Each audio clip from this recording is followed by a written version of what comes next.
Hello, my name is Phyllis Stone. I'm 87 years old, and I was first diagnosed with ovarian cancer in 1978. So I'm a long time survivor. What happened was I had been bothered by fibroids, and my doctor said, well, maybe it's time that you have a hysterectomy. So I went into the hospital, and of course, when I woke up, the news was I had ovarian cancer, late stage 1. But she also told me that when they were doing whatever they do, sort of washes or whatever in the abdominal area, that there were cancer cells there. So she said, you really need to take chemotherapy. And I agreed. So she sent in the oncologist, and we talked, and I started my chemotherapy when I was still in the hospital.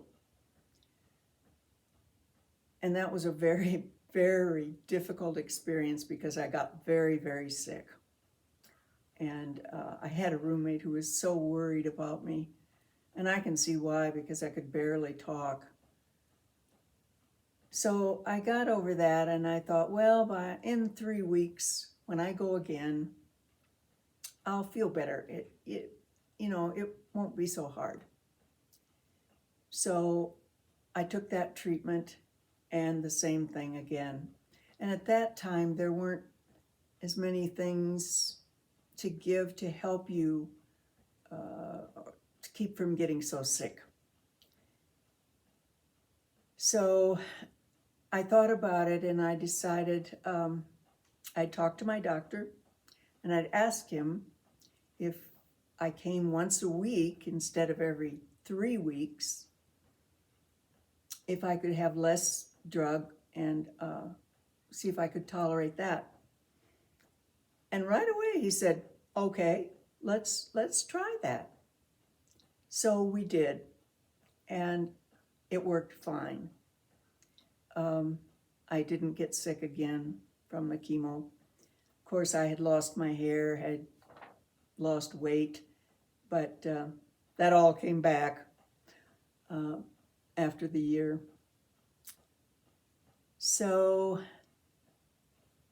during that year, I had intended to go back to school, to go back to college. And then I realized, well, everything has changed, of course, and what should I do? But I thought I could still take classes for 4 days a week and then go for my treatment. So that's exactly what I did. I took my classes. I was studying art. I took classes for Monday through Thursday, and on Friday I had my weekly treatment. So that went on for almost a year, and then I had a short time when I took some oral medication. So got through the year, and I told you what happened when I went back for the second look. It was all okay. So, unfortunately, at that time, there was no group to help people like me. So I am so glad that you people have it. COCA, so wonderful. Wow. When I heard about it, I couldn't believe it, because I really didn't have anybody I could really talk to who had what I had.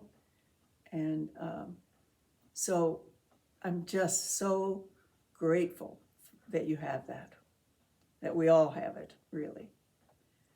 I had great support from my family and friends, but you know how it is. You need to talk to somebody who understands what it is you're doing, what it is you're going through.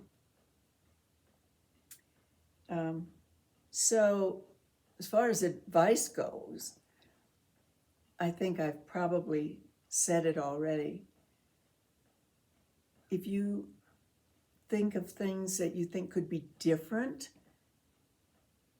talk to your doctors and see, what's lost. You might as well ask them if you have a better plan. Maybe it'll happen like it did with me, and they'll say, okay, we can do that, or that might work, or whatever. So I wish for you a bright future. Stay hopeful. You have a wonderful support group here, and I just love it. So that's sort of my story, that you have sort of a purpose and a goal. Keep going. Hope is in the future. Plan for it. And remember Emily Dickinson's little poem. In fact, I'll read it. I think I do better reading it. And it's longer than we usually think of it. Hope is the thing with feathers that perches in the soul and sings the song without the words and never stops at all. And sweetest in the gale is heard, and sore must be the storm that could abash the little bird that kept so many warm. I've heard it in the chillest land and on the strangest sea, yet never in eternity it asked a crumb of me. Bye for now.